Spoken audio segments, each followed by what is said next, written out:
Chapter 18. Deviant Behavior, Criminal Minds, An Introduction to Criminal Psychology, 8th edition. Bleary-eyed and only half awake, I looked from the textbook sitting on the kitchen table to Dean, then back again. "Seriously?" I said. "Agent Sterling wants us to read an introductory textbook?" After the night Leah, Michael, and I had had, my head was pounding, and all my body really wanted was to go back to bed. Dean shrugged. "We've been assigned chapters 1 through 4. He paused, his eyes drinking in my appearance. "You okay?" "No," I thought. "I'm sleep-deprived, and I can't tell you why." "I'm fine," I insisted. I could see Dean piecing his way through the dozens of ways that I was just a shade off this morning. "I just can't believe Agent Sterling's idea of training us is this," I added, gesturing toward the textbook. From the moment I joined the program, I'd learned by doing. Real cases, real crime scene photos, real victims. But this textbook? Bryce and Derek and Clark had probably all read one just like it. There were probably little worksheets to go with it. "Maybe it is a waste of time," Dean said, plucking the thought from my mind. "But right now, I'd rather waste our time than Sterling's." Because Agent Sterling was hunting down Emerson's killer. I took the textbook from him and turned to Chapter 1. Criminal psychology is the subset of psychology dedicated to explaining the personality types, motives, and cognitive structures associated with deviant behavior, I read. Particularly that which causes mental or physical harm to others. Dean stared down at the page. His hair fell into his face. I kept reading, falling into a steady rhythm, my voice the only sound in the room. Chapter 4. Organized versus disorganized offenders. Dean and I had taken a lengthy break for lunch, but my voice was still getting hoarse. "My turn," Dean said, taking the textbook from me. "If you read another chapter, you're going to be miming things by the end." "That could get ugly," I replied. "I've never been very good at charades." "Why do I get the feeling there's a story there?" Dean's lips twisted into a subtle smile. I shuddered. "Let's just say that family game night is a competitive affair, and I'm also pretty dismal at Pictionary. From where I'm sitting, that's not exactly a character flaw." Dean leaned back in his chair. For the first time since we'd seen the body on the news, he looked almost relaxed. His arms dangled loosely by his sides. His chest rose and fell slightly with each breath. His hair still fell into his face, but there was almost no visible tension in his shoulders, his neck. "Did someone say character flaw?" Michael sauntered into the room. "I believe that might be one of my middle names." I glanced back down at the textbook, trying to pretend that I hadn't just been staring at Dean. "Middle names plural?" I asked. Michael inclined his head slightly. "Michael, Alexander, Thomas, character flaw, Townsend." He shot me a lazy smile. "It has a certain ring to it, don't you think?" "We're working," Dean told him flatly. "Don't mind me," Michael said, waving a hand in our general direction. "I'm just making a sandwich." Michael was never just anything. He might have wanted a sandwich, but he was also enjoying irritating Dean. And, I thought, he doesn't want to leave the two of us in here alone. "So," I said, turning back to Dean and trying to pretend this wasn't awkward. "Chapter 4. You want to take over reading?" Dean glanced over at Michael, who seemed amused by the entire situation. "What if we didn't read it?" Dean asked me. "But it's our homework," I said, adopting a scandalized expression. "Yeah, I know. I'm the one who talked you into reading it in the first place." Dean ran his fingertip along the edge of the book. "But I can tell you what it's going to say." Dean had been here 5 years, and this textbook was Profiling 101. "Okay," I said. "Why don't you give me the abbreviated version? Teach me." There was a time when Dean would have refused. "Okay." he said, staring at me from across the table. Disorganized killers are loners. They're the ones who never quite fit in. Poor social skills, a lot of pent-up anger. At the word anger, my eye started involuntarily toward Michael's. Never fit in. Poor social skills. I could tell from the look on Michael's face that I wasn't the only one thinking that sounded like a bare-bones description of Clark. Dean paused. I forced my eyes forward and willed Dean not to think too hard about why it was that hearing a few words about disorganized killers had led to something unspoken passing between Michael and me. In their day-to-day lives, disorganized killers are generally seen as antisocial and inept, Dean continued after a long moment. People don't like them, but they're not scared of them either. If the disorganized killer has a job, it's likely to be low-paying and low on respect. Disorganized killers may behave like adolescents well into adulthood. It's statistically likely that they still live with one or more of their parents. So, what's the difference between a disorganized killer and a loser? Michael didn't even bother to pretend he wasn't eavesdropping. If you were like Cassie and me, Dean stared Michael down, you wouldn't have to ask. Dead silence. Dean had never admitted that the two of us were the same before. He'd never believed it. He'd certainly never said it to Michael. Is that so? Michael's eyes narrowed, a sharp contrast to the seemingly unruffled smile on his lips. I looked down at the table. Michael didn't need to see the expression on my face, the one that said that Dean was right. I didn't have to ask Michael's question, because I did instinctively know the answer. Being antisocial and angry and inept didn't make someone a killer. Traits like those couldn't tell us whether Clark had the potential for violence or how much. The only thing they could tell us was what kind of killer someone like Clark would be, if he ever crossed that line. If Clark were a killer, he'd be a disorganized killer. Organized killers can be charming. Dean swung his attention from Michael back to me. They're articulate, confident, and comfortable in most social situations. His hair fell into his face, but his gaze never moved from mine. They tend to be intelligent but narcissistic. They may be incapable of feeling fear. I thought of Jeffrey with a G, who'd lectured me on the meaning of modus operandi and mentioned Emerson without a whiff of grief. Other people aren't worthy of empathy to the organized killer, because other people are less. To them, being average is the same as being disposable. I absorbed Dean's words, memorized them. What's the life of one more person when the world is full of so many? Dean's voice went flat as he posed the question, and I knew he was somewhere else. Organized killers feel no remorse. Dean's father was an organized killer, I thought. I reached across the table and placed my hand over Dean's. He bowed his head but kept talking. Organized killers plan things, he said, his voice low.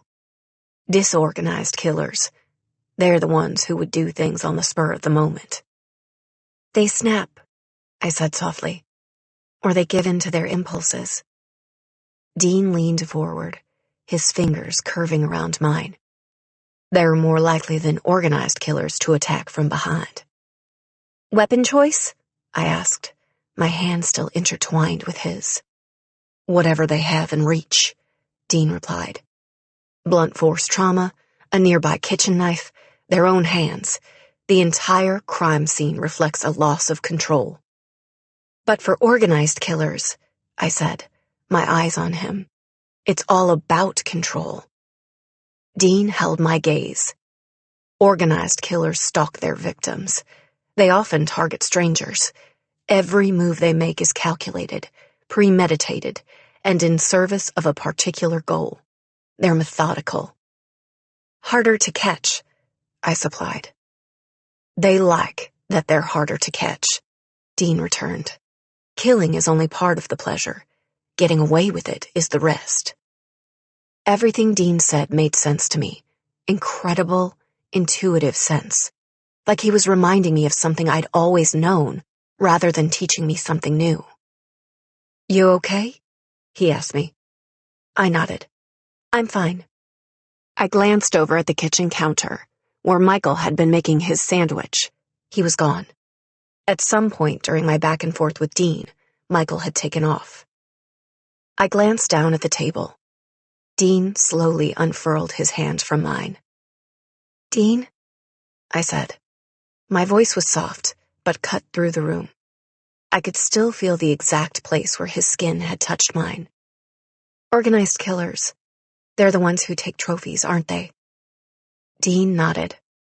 "Trophies help them relive their kills. It's how they sate their desire to kill in between victims." Locke took a tube of lipstick from every woman she killed. I couldn't keep from saying those words out loud.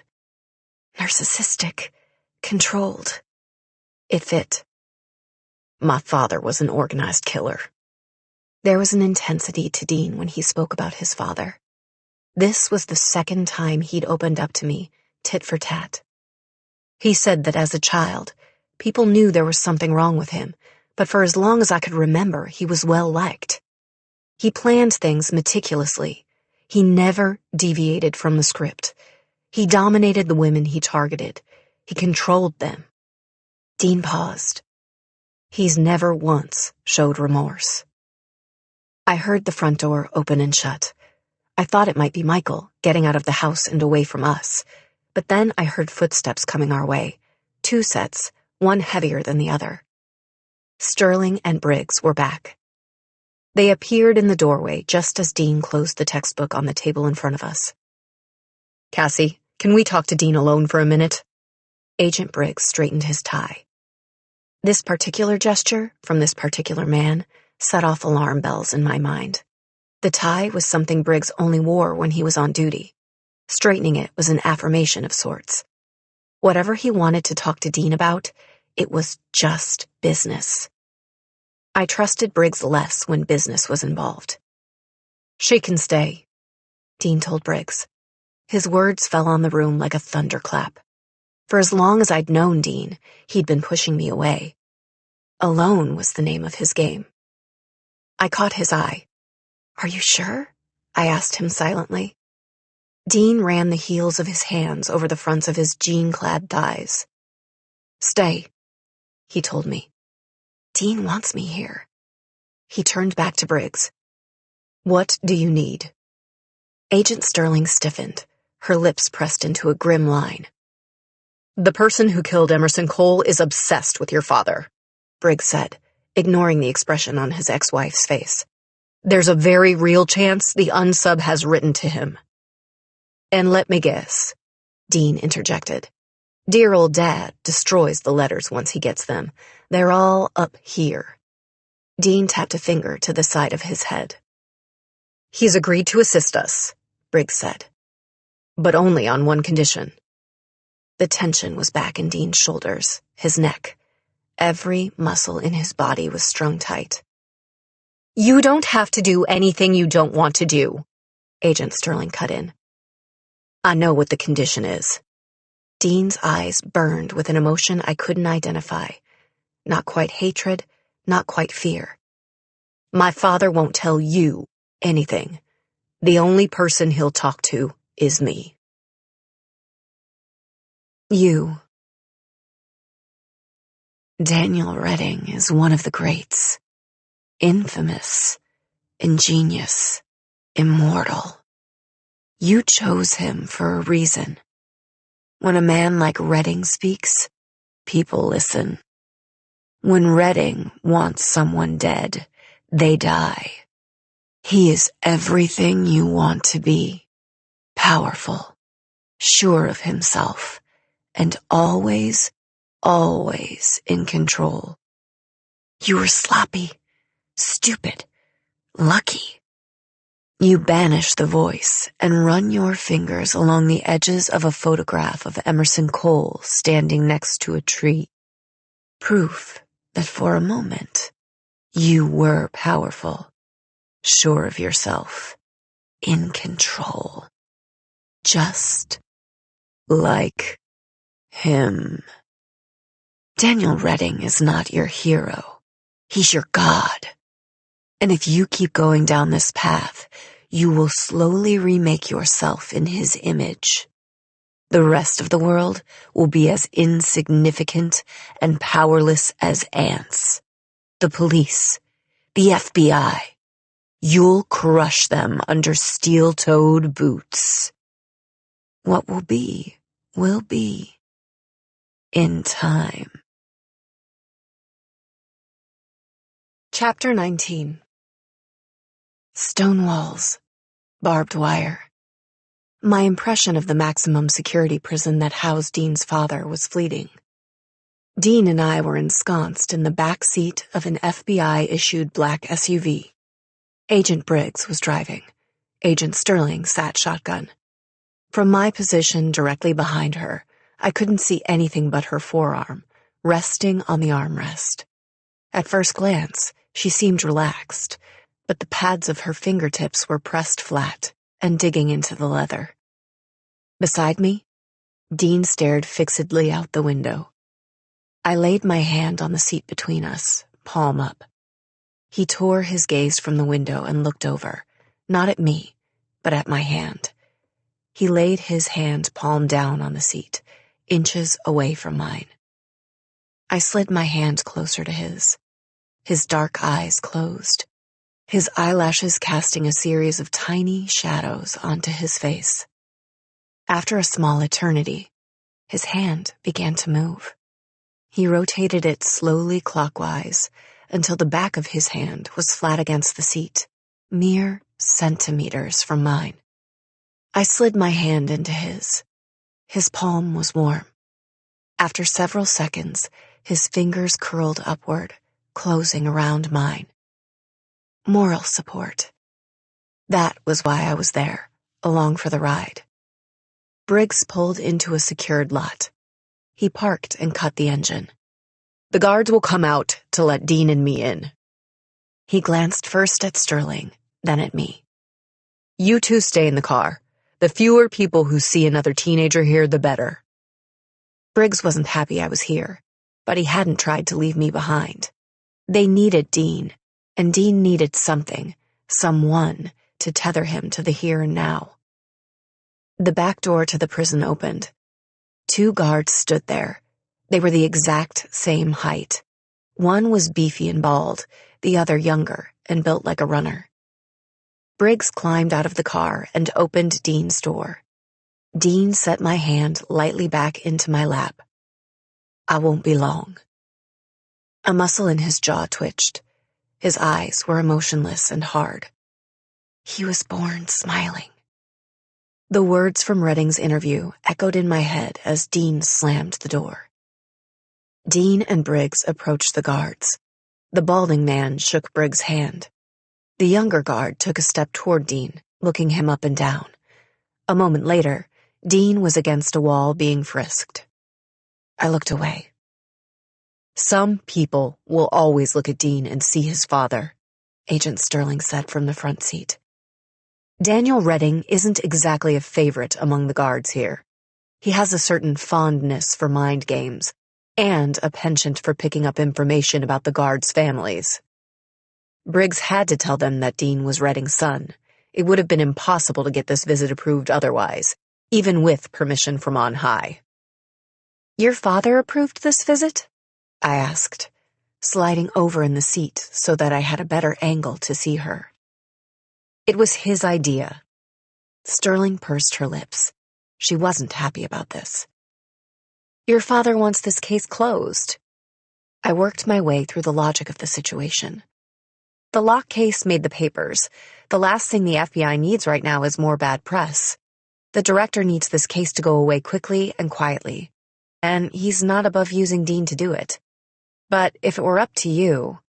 If it were up to me, she cut in, Dean would never have to come within 100 yards of his father again. She glanced out the window. Briggs, Dean, and the older guard had disappeared into the building. The younger guard, the one who'd frisked Dean, was walking toward our car. Then again, Sterling said, unlocking her car door. If it were up to me, Once we'd arrested Redding, Dean would have gotten his chance at a normal childhood. She opened the door and stepped out. "Can I help you?" she asked the guard. He looked down at Agent Sterling, a slight curl to his lips. "You can't stay in the car," he told her. "This is a secure area." "I'm aware, and cleared to be here," Sterling said coolly, arching one eyebrow. She had the manner of someone who'd spent her life in a series of old boys clubs. One prison guard on a power trip didn't impress her. I could practically see the guard debating whether getting into a pissing match with a female FBI agent, particularly this female FBI agent, was worth it. "Warden's on a security kick," he told her, shoving the blame off on his supervisor. "You'll have to move the car." "Fine." Sterling went to climb back into the car, and the guard's eyes landed on me. He held up a hand and motioned for me to open my door. I looked to Agent Sterling. She gave a brief nod. I opened the door and stepped out. The guard barely spared a glance for me before turning his attention back to Agent Sterling. "She friends with that Redding kid?" he asked. His voice left no question on his feelings about Dean and Dean's father. I was pretty sure Michael would have read it as disgust. "If you'll excuse me," Sterling said firmly, "I'll move the car." The guard eyed me, his earlier resolve to not get into it with Agent Sterling facing off with his dislike of Dean, and now me. He turned and said something into a handheld radio. After a few moments, he turned back around, a polite smile on his face. His eyes narrowed to cold and uncompromising slits. "I put in a call to the warden. I'm afraid the two of you are going to have to come with me." "Don't say a word," Agent Sterling told me under her breath. "I'll take care of this." The guard walked us down a hallway. Agent Sterling whipped out her phone. "I can put you in the visitor's room," the guard offered. "Or you can wait in the offices out front." Whoever Sterling was calling didn't answer. She turned her attention to the guard. "Mr. She trailed off, waiting for him to provide his last name. "Weber," he said. "Mr. Weber, there is a reason you and your colleague were asked to meet Agent Briggs at the back door. There is a reason that Agent Briggs is not meeting with Daniel Redding in the visitor's room. This case is sensitive and need to know. And no one needs to know that the FBI has been here to see Redding." Prison guards held a position of power inside these walls, and this one relished his. Weber didn't like being reminded that Sterling was FBI. He didn't like her. He didn't like being talked down to. And he really didn't like Dean, or Redding, or me. This was not going to end well. "Unless you have somewhere we can wait that is both secured and private," Agent Sterling continued, "I suggest you call your supervisor and—" "Secured and private," the guard said, congenial and polite enough to send chills down my spine. "Why didn't you say so?" We ended up in an observation room. On the other side of a two-way mirror, Agent Briggs and Dean sat across from a man with dark hair and dark eyes. Dean's eyes. I shouldn't be here. I shouldn't be seeing this. But thanks to a prison guard with a chip on his shoulder, I was. Dean and his father sat in silence, and I couldn't keep from wondering, how long had they been sitting there, staring at each other? What had we missed? Beside me, Sterling's eyes were locked on Redding. Dean's father wasn't a big man, but sitting there, a slight smile gracing even and unremarkable features, he commanded attention. His dark hair was thick and neat. There was a slight trace of stubble on his chin and cheeks. "Tell me about the letters." Dean didn't phrase those words as a question or as a request. Whatever conversation had passed between the two of them before we'd gotten here, Dean was a man on a mission now. Get the information he needed and get out. "Which letters?" his father asked amiably. The ones that curse me to hell and back? The ones from the families describing their journeys towards forgiveness? The ones from women proposing marriage? The ones from the professor, Dean countered. The one who's writing the book. Ah, Redding said. Fogel, I believe it was. Healthy mop of hair, deep, soulful eyes, overly fond of Nietzsche. So he's been to visit. Dean wasn't affected by his father's theatrics. What did he ask you? There are only 2 questions, Dean. You know that. Redding smiled fondly. Why and how? And what kind of person was the professor? Dean pressed. Was he more interested in the why or the how? Little of column A, little of column B. Redding leaned forward. Why the sudden interest in my professorial colleague? Afraid he might not get your part right when he tells our story? We don't have a story. My story is your story. An odd light came into Redding's eyes, but he managed to tamp down on it and dial the intensity in his voice back a notch. If you want to know what the professor was writing and what he's capable of, I suggest you ask him yourself. I will, Dean said, as soon as you tell me where to find him. For heaven's sake, Dean, I don't have the man on speed dial. We aren't friends. He interviewed me a few times. Generally, he asked the questions and I answered them, not the other way around. Dean stood to leave. But, Redding added coyly, he did mention that he does most of his writing in a cabin in the mountains. What cabin? Dean asked. What mountains? Redding gestured with his manacled hands toward Dean's seat. After a long moment, Dean sat.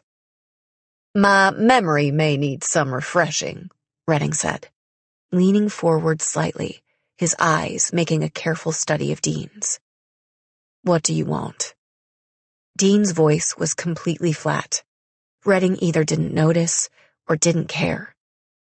You, the man said, his eyes roving over Dean, drinking in every detail, like an artist surveying his finest work.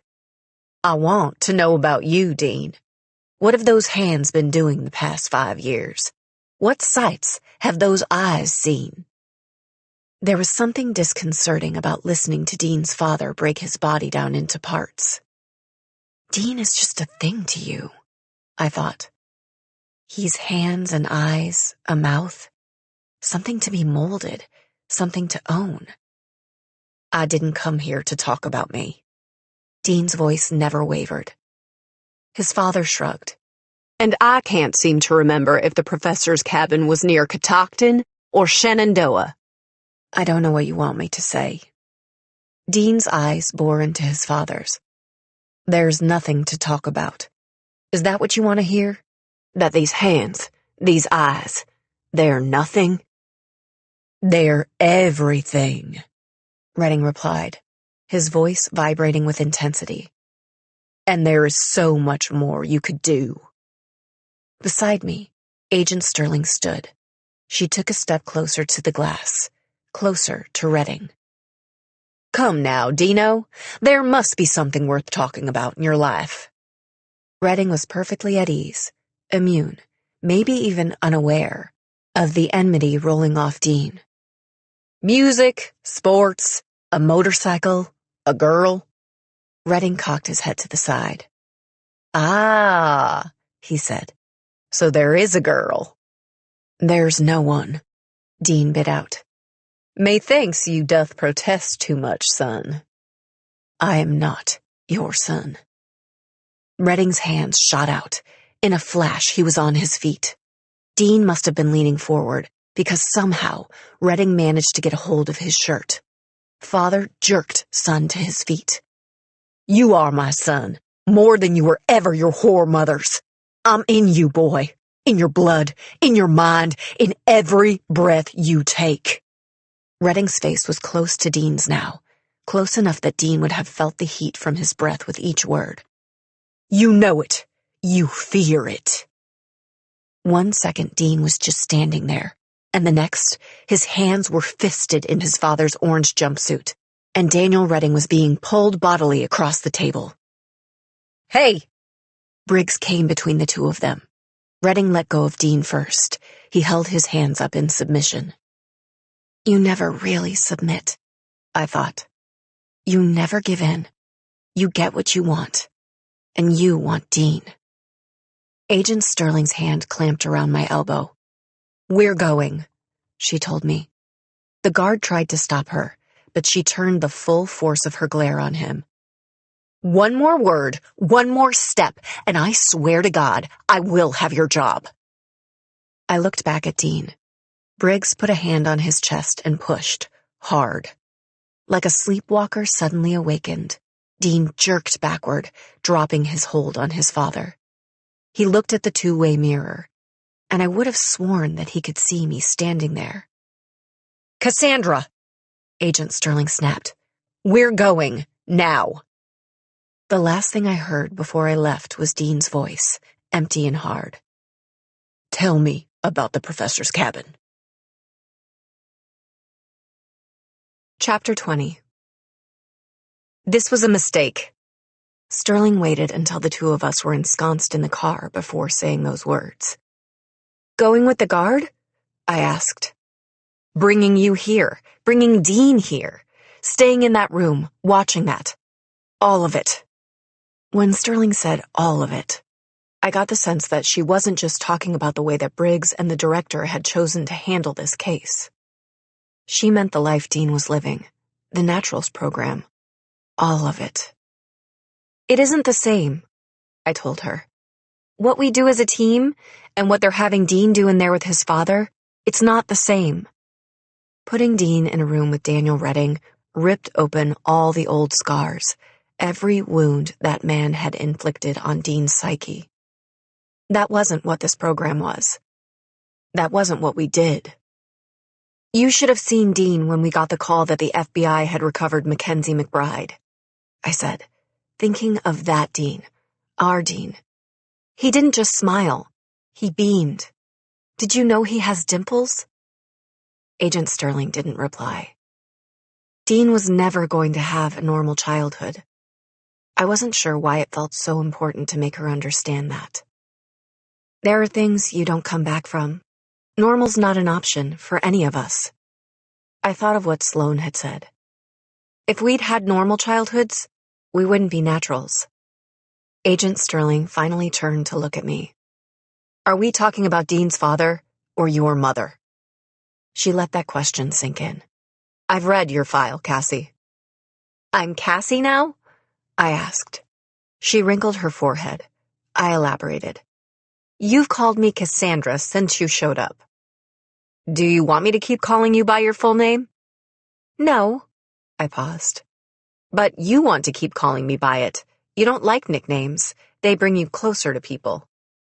Sterling sucked in a breath. You're going to have to learn to stop that, she said. Stop what? Most people don't like being profiled. Some things are better left unsaid. She paused. Where were you last night? My heart nearly jumped out of my chest. The question came out of nowhere. I played dumb. What do you mean?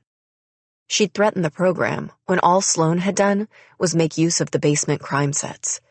If she knew what Leah, Michael, and I had done the night before, there was no telling what she might do. You think that I dislike you. Sterling was using her profiler voice, getting into my head. You see me as the enemy, but I am not your enemy, Cassie. You have a problem with this program. I paused. I don't know why you even took this job. You have a problem with what Briggs is doing here, and you have a problem with me.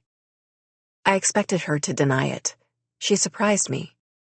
My problem with you, she said, enunciating each word, is that you don't do what you're told. All the instincts in the world are worthless if you can't work within the system. Briggs never understood that, and neither do you. You're talking about what happened last summer. I didn't want to be having this conversation, but there was no way out. I couldn't get out of the car. I couldn't get away from her assessing stare. I get it. Dean got hurt. Michael got hurt. Because of me. Where were you last night? Agent Sterling asked again. I didn't answer her. Last summer, you and your friends hacked a secure drive and read through the case files for no reason, as far as I can tell, other than the fact that you were bored. Even after Briggs warned you to back off, you had no intention of doing it. Eventually, the killer made contact. She didn't give me time to recover from that brutal recitation of events. You wanted in on the case. Your agent Locke obliged. So it's my fault, I said, angry, trying not to cry, terrified that she was right. The people Locke killed, just to send me their hair in boxes. The girl she kidnapped. The fact that she shot Michael. That's all on me. No. Sterling's voice was low and uncompromising. None of that was your fault, Cassie. But for the rest of your life, you will wonder if it was. It will keep you up late at night. It will haunt you. It will never leave. I know that sometimes you wonder if I look at you and see your aunt, but that's not it. Dean's not his father. I'm not mine. If I thought you were anything like the woman who called herself Lacey Locke, we wouldn't be having this conversation. Then why are you having this conversation with me? I asked. You say that I don't know how to work within the system, but don't try to tell me that the others do. Leah, Michael, even Sloan. You don't look at them the way you look at me. Because they're not me. Agent Sterling's words seemed to suck all the oxygen out of the car. I didn't read your file and see your aunt, Cassie. She clamped her jaw shut. By the time she finally continued, I'd almost convinced myself that I'd misheard her. When you break the rules, when you start telling yourself that the end justifies the means, people get hurt. Protocol saves lives. She ran a hand over the back of her neck. Midday, with no air conditioning, the temperature in the car was approaching stifling. You want to know why you in particular concern me, Cassie? You're the one who really feels things. Michael, Leah, Dean, they learned very early in life to shut down their emotions like that. They're not used to letting people in. They won't feel the need to put their own necks on the line every single time. Sloan cares, but she deals in facts, not emotions. But you won't ever be able to stop caring. For you, it will always be about the victims and their families. It will always be personal. I wanted to tell her that she was wrong. But then I thought of Mackenzie McBride, and I knew that Agent Sterling was right. Every case I worked would be personal. I would always want justice for the victims. I would do whatever it took to save just one life. The way that I wished that someone had saved my mother's. I'm glad you were able to be here for Dean today, Cassie. He needs someone, especially now. But if you're serious about doing what we do, what I do, emotions are a luxury you cannot afford. Guilt, anger, empathy, being willing to do anything to save a life, that's a recipe for getting someone killed. At some point before she'd left the FBI, she'd lost someone. Because she'd gotten emotionally involved in a case. Because in the heat of battle, she'd broken the rules. I need to know where you were last night. She was like a broken record. I'm giving you a chance to make a good decision here. I suggest you take it. Part of me wanted to tell her, but this wasn't just my secret. It was also Michael's and Leah's. Briggs doesn't know you snuck out. Neither does Judd. Sterling let the implied threat hang in the air. I'm betting you've never seen Judd really angry. I have. I don't recommend it. When I didn't reply, Agent Sterling went silent. The temperature in the car was becoming unbearable. You're making a bad decision here, Cassie. I said nothing, and her eyes narrowed. Just tell me this, she said. Is there anything I should know? I caught my bottom lip in my teeth and thought of Dean and the lengths he was going to get even the smallest bit of information out of his father. Emerson was involved with her professor, I said finally. I owed it to Dean to share that information. The one who was writing a book about Dean's dad. Agent Sterling slipped off her jacket. Clearly, the heat was getting to her too. "Thank you," she said, turning in her seat to face me. "But listen, and listen well. When I told you to stay away from this case, I meant it. The next time you take so much as a step out of Quantico without my permission, I'll have you fitted for an ankle tracker." I barely heard the threat. I didn't reply. I couldn't form words. I couldn't even think them. When Agent Sterling had removed her jacket, she'd dislodged her shirt slightly. It gapped in the front, giving me a view of the skin underneath. There was a scar just under her collarbone. A brand, in the shape of the letter R. Chapter 21. Sterling looked down. Her face absolutely expressionless, she righted her shirt. The scar was covered now, but I couldn't stop staring. Bind them, brand them, cut them, hang them. The entire time we'd been in the observation room, she hadn't taken her eyes off of Daniel Redding. "My team was investigating the case," Sterling said calmly. "I got a little too close, and I got sloppy. Redding had me for 2 days before I escaped." That's how you know Dean. I'd wondered how they'd developed a relationship based only on the fact that she'd arrested his father. But if she'd been one of Redding's victims... "I'm not a victim," Sterling said, following my line of thought so closely it was eerie. "I'm a survivor, and Dean is the reason that I survived." "Was this the case you were talking about before?" I couldn't seem to find my voice. It came out cracked and hushed. "When you said that getting emotionally involved was a recipe for getting someone killed, were you talking about someone Daniel Redding murdered?" "No, Cassie, I wasn't. And that's the last question I'm going to answer about Daniel Redding, my past, or the brand on my chest. Are we clear on that?"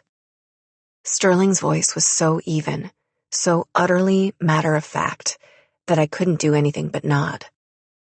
The door to the prison opened, and Briggs and Dean exited. They were only accompanied by one guard, the older one. I watched as the guard handed something to Agent Briggs, a file. Beside them, Dean stood perfectly, unnaturally still. His shoulders were hunched, his head was down, his arms hung listlessly by his sides. "Don't ask Dean about any of this." Agent Sterling issued those words as a command, desperate and fierce. "Don't even tell him you saw the brand." "I won't. Ask him. I won't ask him anything." I struggled to form sentences and fell silent as Dean and Briggs walked toward the car. Dean opened the car door and climbed in. He shut the door, but didn't look at me. I forced myself not to reach for him. I tried to keep my eyes focused on the seat in front of me. Briggs handed the file to Agent Sterling, slapping it down into her hand. "Visitor logs," he said. "Redding wasn't supposed to have visitors. The warden is out of his mind. I wouldn't even bet on the logs being complete." Agent Sterling flipped open the file. She ran down the list of names. "Conjugal visits?" she asked. Briggs spat out the answer. "Several." "You think our unsub is on this list?" Sterling asked. "That would make sense," Briggs replied tersely. "It would make our lives easy, so no, Ronnie.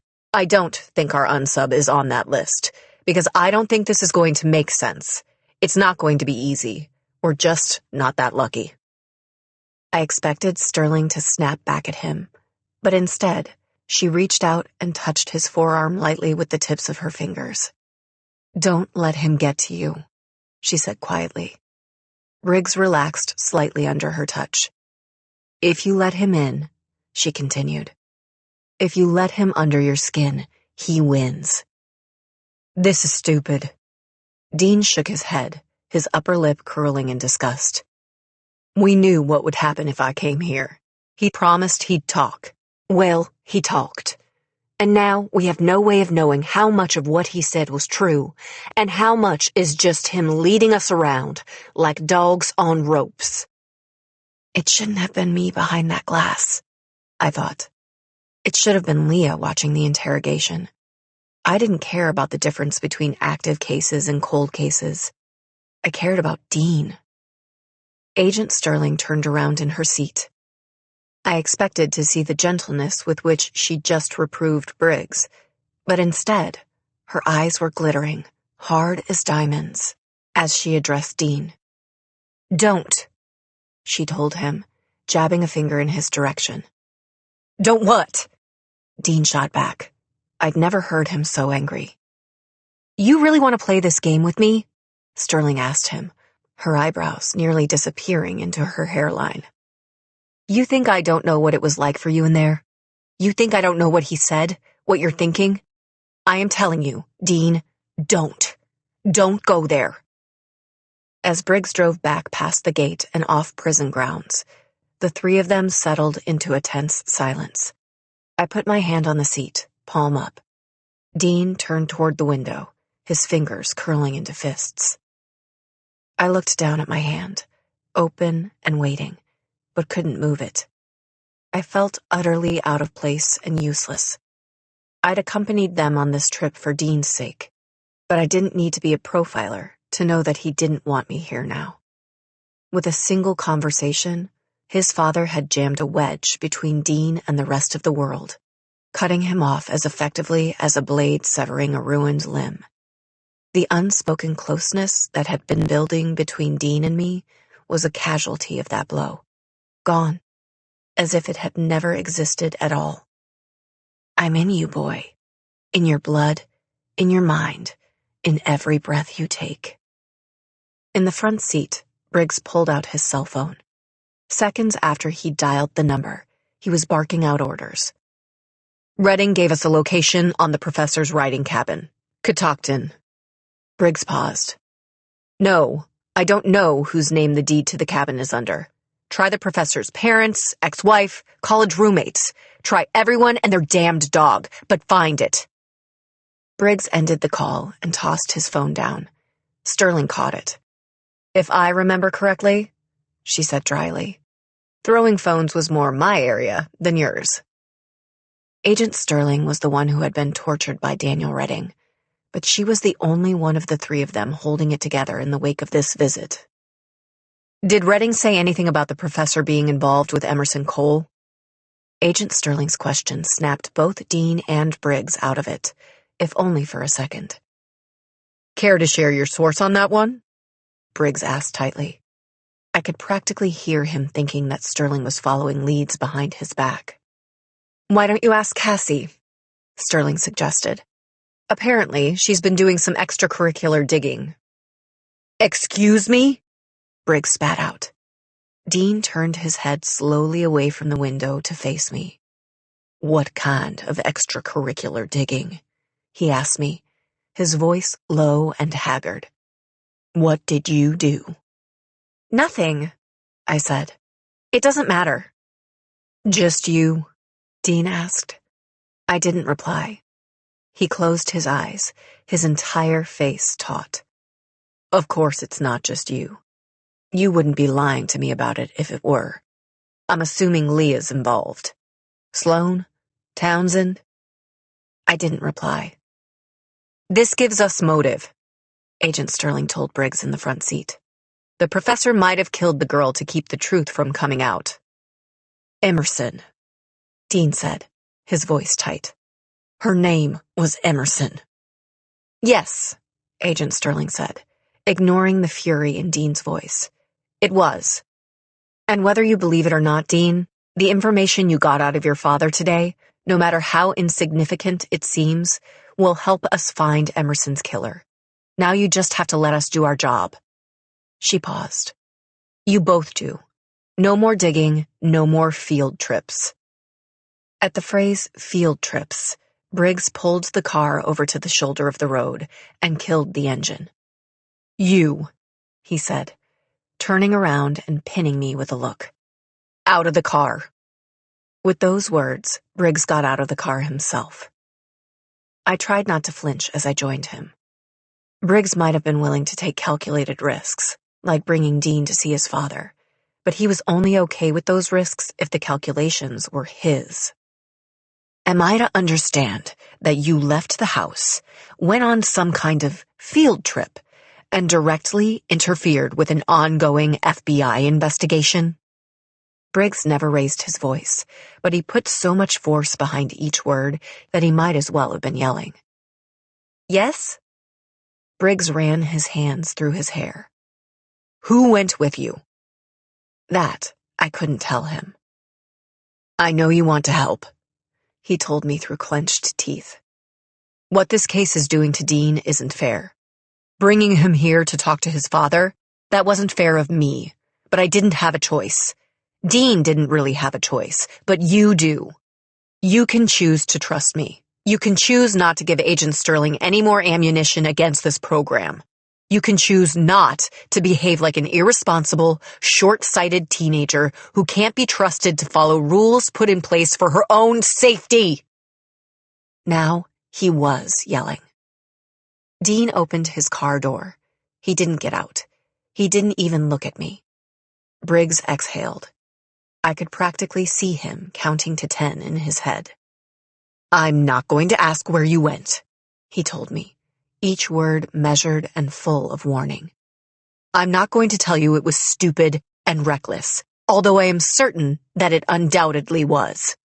I'm going to ask you, once and only once, Cassandra, who told you about the professor and the girl? I swallowed, hard. My source's name was Derek. He was working on a group project with Emerson in Professor Fogel's class. There were 2 other students in the group, a girl named Bryce and a boy named Clark. Briggs's gaze shifted briefly to Dean. What? I said. I caught the significance of the look that passed between the 2 of them, but couldn't figure out its meaning. Dean was the one who answered, as Briggs headed back for the car. My father said that if we were looking for a copycat, we were wasting our time with the professor. Dean ran a hand roughly through his hair, closing his fingers into a fist and pulling at his roots. He said that the only truly remarkable letters he'd received were from a student in that class. Chapter 22. By the time Briggs pulled up to the house, the silence in the car was clawing at me. Dean hadn't said a word since he'd told us about the letters. We wanted to protect you, I thought, willing him to profile me and see that. But it was like someone had flipped a switch, and Dean had gone into lockdown mode. He wouldn't even look at me. And the worst part was that I knew he was sitting there thinking about the day the 2 of us had spent together, and what a mistake it had been for him to have believed, even for a second, that he could let someone in. Dean, don't. He didn't sound angry. He didn't sound anything. I was the first one out of the car once Briggs put it into park. I started toward the house, then slowed when I saw a heap of junk in the driveway. Calling the mound of metal a car would have been generous. It had 3 wheels, no paint, and a spattering of rust along the bumper.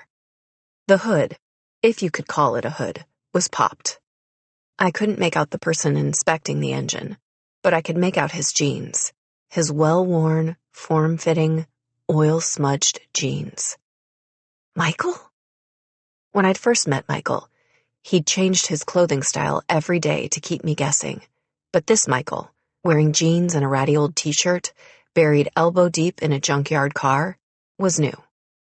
He stood up, wiping a hand across his brow. He saw me looking at him, and for a split second, his expression hardened. Not you too, I thought. I couldn't deal with Michael being mad at me too. I've decided to take up restoring cars, he called out, answering the question I hadn't asked, and giving me some hope that I'd imagined the look on his face a moment before. In case something happens to my Porsche. The reference to my proposed threat did not go unnoticed. You saw Dean and me in the kitchen, I thought, slipping into his perspective. You got sick of watching us together. You left. I'm a man of many mysteries, Michael said, disrupting my thoughts. He always knew when I was profiling him and never let me get away with it for long. And you, he added, his gaze flitting over my face, are not happy. All of you inside, Briggs snapped. Dean headed for the house, hunched, his eyes locked straight ahead as he brushed by us. Michael tracked Dean's movements, then glanced back at me. I looked down and started walking. I made it halfway to the front door before Michael caught up with me. He put a hand on my shoulder. Hey, he said softly. I stopped, but still didn't look at him. You okay? I'm fine. You're not fine. The hand on my shoulder traced the edge of a tensed muscle, then turned me to face him. What did Dean do? Nothing, I said. Dean had a right to be angry. He had a right to want nothing to do with me. Putting 2 fingers below my chin, Michael angled my face toward his. He did something, if you're looking like that. It's not his fault, I insisted. Michael dropped his hand to his side. Don't take this the wrong way, Colorado, but I'm getting really tired of watching you make excuses for him. Enough. Briggs put one hand on Michael's shoulder and one on mine and steered the 2 of us into the house. Get Leah, he said. And Sloan. I want all of you in the living room in 5 minutes. Or else, Michael intoned in a whisper. Move! Agent Briggs's voice edged up on a yell.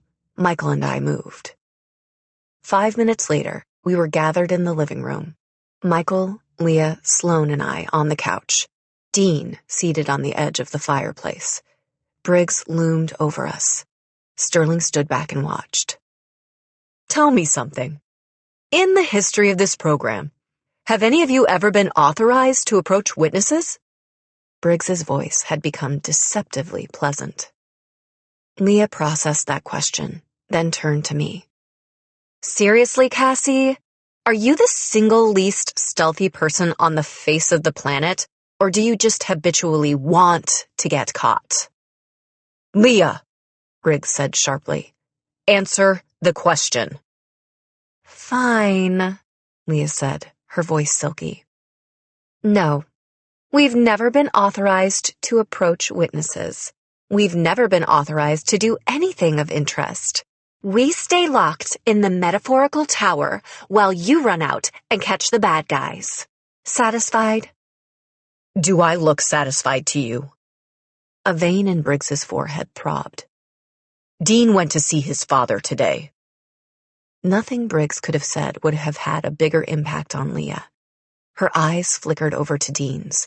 She sat there, frozen. Dean went through hell because I asked him to, Briggs continued mercilessly. Because it was crucial for this case. I want this solved as badly as any of you, but unlike you, I'm not playing games here. We weren't, I started to say. Briggs cut off my objection. Every second I have to spend policing you, making sure that you're not taking matters into your own hands and compromising this entire investigation, is a second that I could be spending catching this killer. Right now, I should be following up a lead on the professor's writing cabin, but instead I'm here because you seem to need a reminder about what this program is and what it isn't. Leah finally managed to look away from Dean. She turned to Briggs, her eyes flashing, her fingers curled into fists. You're reading us the riot act for trying to put our abilities to use, but letting that SOB play with Dean's head in exchange for whatever table scraps of information you can get your hands on, that's okay? Enough. Dean didn't raise his voice. He didn't have to. Leah turned to him. For 5 or 6 seconds, they just sat there, staring at each other. No, Dean, it's not enough. Her voice was soft until she turned back to Briggs. You need to let me watch the tape of your interview with Redding. Don't even try to tell me you didn't tape it. You tape every conversation you have with the man. The question isn't if he's lying, it's what he's lying about. And we both know that I'm your best chance at answering that question. You're not helping, Briggs told Leah. He held her gaze, and I realized that he wasn't just denying her request. He was telling her that we really weren't helping the situation, that everything we'd done up until this point had hurt Dean. Maybe he was right, but I couldn't help thinking that Leah was right too. What if she could see something in the interview that the rest of us had missed? Briggs's phone rang. He answered it, turning his back on the rest of us. Agent Sterling stepped forward. Dean preempted whatever she was going to say. I'll stay out of it.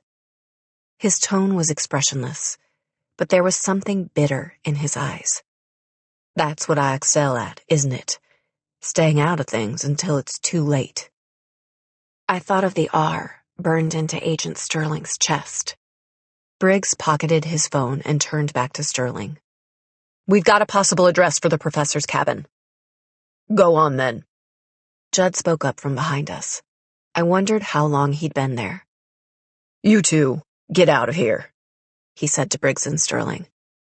I may be old, but I'm still capable of making sure none of these miscreants leave the house.